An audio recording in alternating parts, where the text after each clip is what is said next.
I get, waltzing Matilda, waltzing Matilda. Where's your kangaroo? Where's your kangaroo? Where's your bikini, I remember. The black kids were sitting here, led by Jeff Barnes, West Indian, and the white kids were sitting there, not led by anyone, and whinging Keith was up the back. So I say to them, my name is Miss Brereton, so I write on the board, and I come from Melbourne, Australia, and I'm going to be teaching you for the term. You can see them all looking at me. And I'm still getting a bit of waltzing Matilda under. Anyway, I taught those kids for a term. Well, sorry, I went and stood in front of them for a term. They were unbelievable.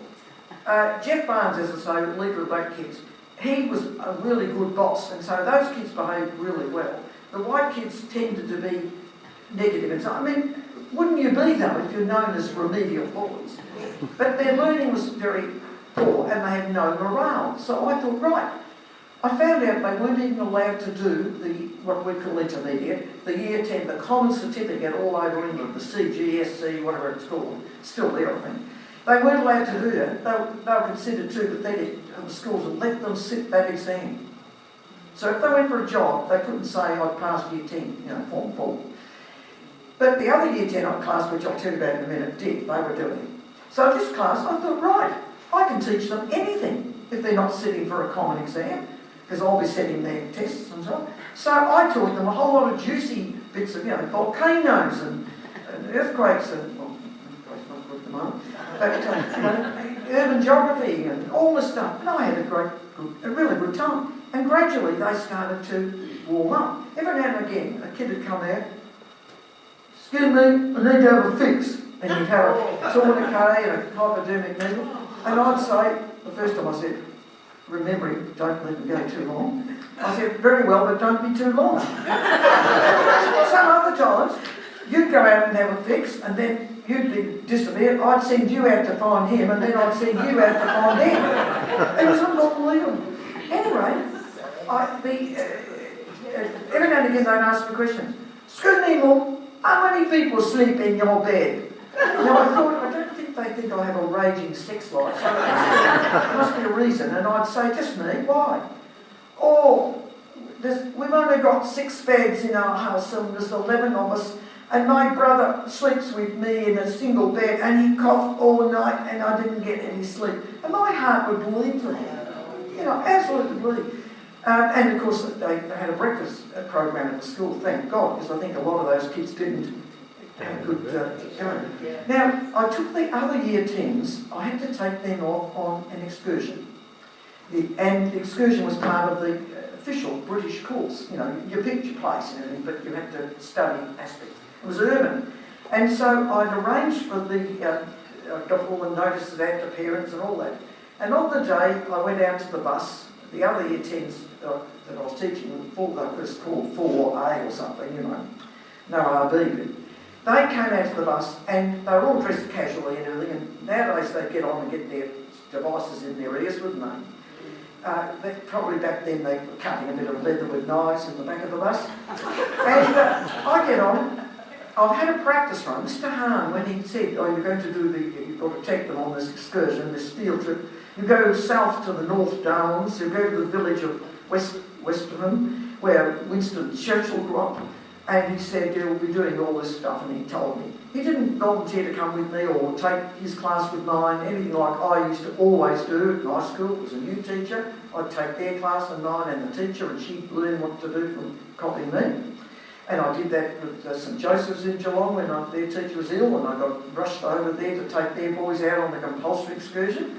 And I was told the Pope would give me blessings for doing that. And I took the Presbyterian school out, and it was hilarious. But anyway, it was good fun. So here am I, I practiced the weekend before and got down on public transport to the village of Westerham. So I go out to the bus, and there's all the kids lined up in the bus. And I noticed 2 things. The first thing is, there's only one bus driver. Now you might say, how many bus drivers do you need to drive a bus? And we know the answer. But Kingsdale Comprehensive School was such a bad reputation that they sent 2 drivers every time when we went to Crystal Palace for the inter-school sports, which I went to as a teacher. they'd send 2 drivers, one to drive the bus and one to protect the driver from the kids, from our kids. So there's only one driver. So I said to him, "Oh, hello." I said, "There's only one of you." And are you ready for the national compliment? Because he didn't know me, bar of soap. He said, "When the boss told us that there'll be an Australian teacher in charge of the trip, we knew we'd only need the one bus driver."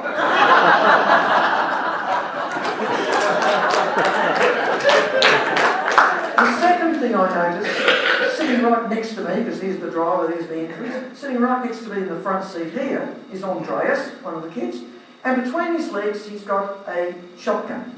So look at him. Now, I've had a term in school. I've only told you 2 stories. I mean, I haven't told you the lady that I replaced with 4RB had been raped by 3 of the students who are now in Borstal.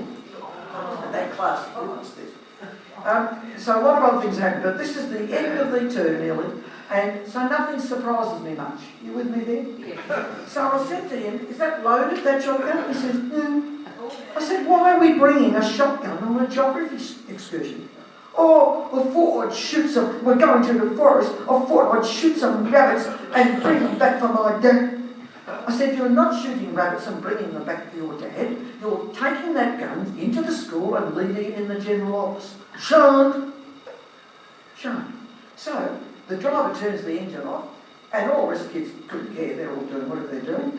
As I said, probably vandalising the rest, who knows. And I think madly, where does this go? What do I do here? And I suddenly had an inspiration, and I said, which teachers, those of us who've been teachers know, you have to think quickly. I said, "Oh, it's Tuesday," which is no news to the kids. "Tuesday, a staff meeting." They all knew that, because they used to get out a bit early so that the staff for 2,000 pupil school had time to get to the meeting and so on. I said, "I have forgotten to apologise to the headmaster for me being late." Now, that's a lie, because 1, I knew we were going to be late, and 2, he didn't need an apology from anyone. I said, "I need a girl or a boy to run into the office and pass on my apology." And I said, "I'll give them," I think, "well, I'll give them 2 Mars bars." And I thought, this has got to work, this has got to work. Well, every hand went up, I looked up, including the bus driver. And thankfully, Andreas. So I look around, and I do the whole pretence. "Andreas," I said, "Oh, look, terrific, you're the closest too." I said, "Now grab your gun," and I said, "Run in there, and we'll get the Mars bars to you." And he jumps off the bus and runs in, and I said to the driver, "Off we go," and off we went.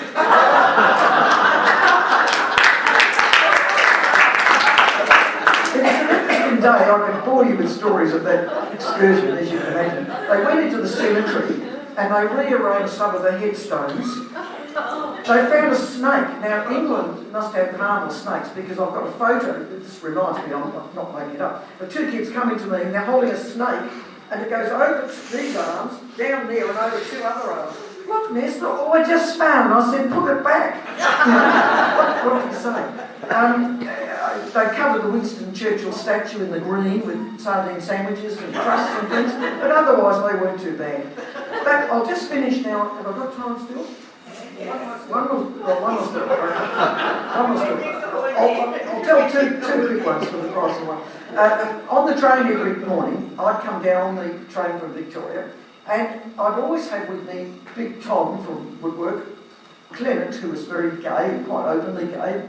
I was walking along the platform with him one night, and one of the kids yells out, "You're a poofter, sir!" And he says to me, "Excuse me, Major," and he turned round and goes. Anyway, and Miss McFarlane, often, as I call her, the senior mistress, deputy principal, and the 4 of us would be in the platform. We get in the train. We get to the station this particular day, Sydenham Hill, and every time we met in the morning, we'd all be bright and happy, and then as we got closer to the school, start, whatever else we did. And I go like this to the handle. It's one of these dog box ones where you just, got a door and you just bust. And I go like that to the handle, and then Thomas says, "Let me have a girl." And Clement says, "Let me have a girl." And Lorette says, "Oh, I can't do it." And then we see some of our kids stand there going, "Yeah." And off goes the train down towards Dover. Eventually we're screaming. At every station we're going. And of course people were reading the paper or the wrong end of the train. Anyway, I'll just finish with this story, I promise. It was my last week at the school, and July. I booked the Great Contiki trips to go all around Europe, which I did, and they were fabulous. The cheap is cheap, but of course you're lying on a lolly, putting up your own tents and so on. And I'm going down to the General Office to say to them, I am finishing up, I'm just checking that they know I'm finishing up on Friday. Because I'd heard about one of my friends, an Australian teacher, who was chased all over Europe by her school because she owed them £2.10 and sixpence because they hadn't terminated her, the right day.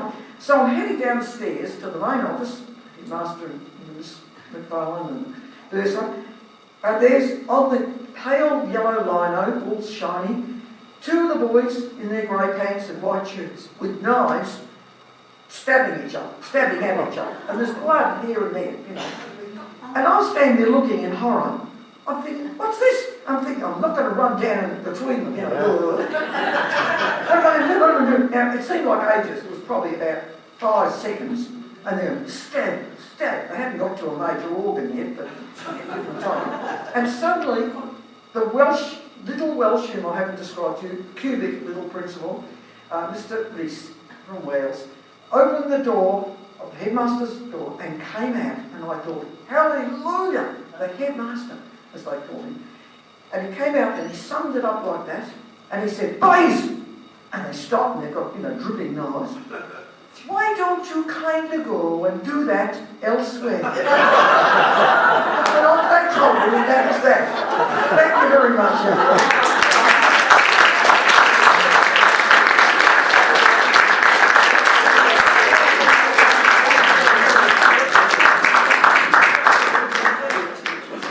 Thank you very much. You can see by both the enjoyment and the applause at the end how much we enjoyed it.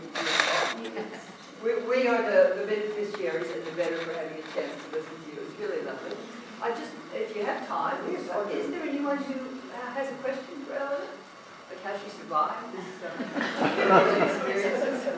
But they all make part of the what you take to your next job. Yes, I do. So all your good experiences at Camberwell High perhaps were built on some of the experiences. Absolutely right. I have one serious question. You made reference to at the start of your talk that discipline is not the same now. It seems to be, from what I read, much worse since COVID. Do you have any quick ideas about what needs to happen? I'd love to say I had a quick panacea and so on. I think in the end, students have got to be treated differently. I don't mean softly, we're talking about bail laws and all that. I don't mean softly, and Mr. Lockbell's just been released on bail, by the way. Yes, but I think really students behave badly because they have issues, and the issues aren't all being addressed. Now, I'm on the board of the independent school that I'm on the board of is called Hester Hornbrook Academy. It's been written up occasionally in newspapers. It's run by the Melbourne City Mission. It is a proper school now. It's been registered with the Victoria VQA and all that. So it's a proper school. It gets government funding. And it takes only students, currently we've got 600 and something and 1,000 on the waiting list.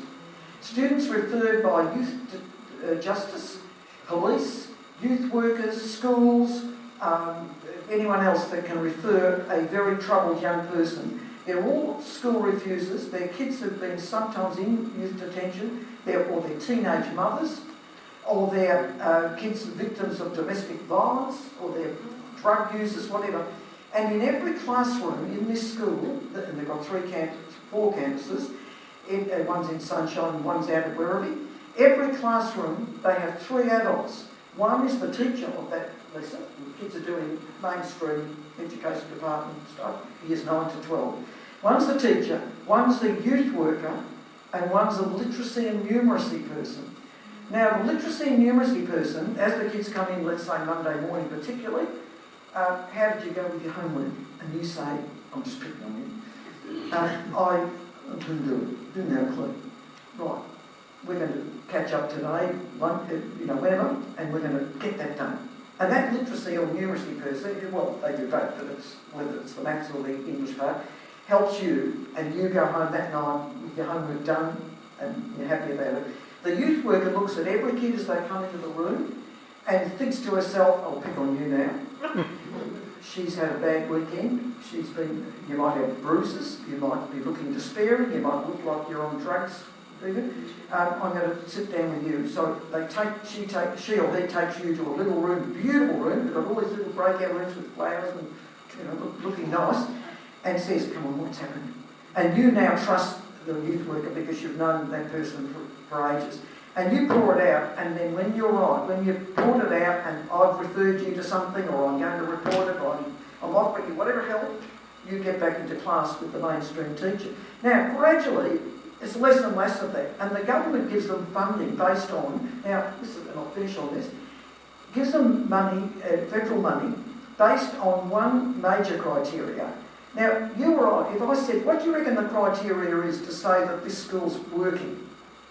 And I'm sure some of you will say that the kids turn up, because these are all school refusers. The criteria is their presentation at the emergency department of hospitals. Because apparently these kids are there for self-harm, for rape or beating up, for drug overdoses, for mental illness, suicidal thoughts, whatever. And that's the measure. And that has dropped 44% in 2 years with the same kids that have been tested. 44% by going to that school where they're loved and cared for.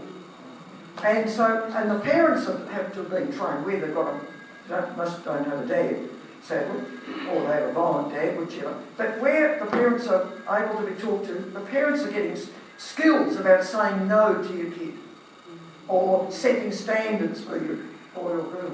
So that's expensive, you can't do that everywhere. But I think in the end we've got to work on, there's a lot of mental health with young people now. We didn't have social media where we could go on board and find out 20 people saying we're fat and ugly. So there's a lot of bad things happening for kids. But there's still wonderful kids out there. You know, I've still got friends teaching and they still say there's still wonderful kids. So all is not lost.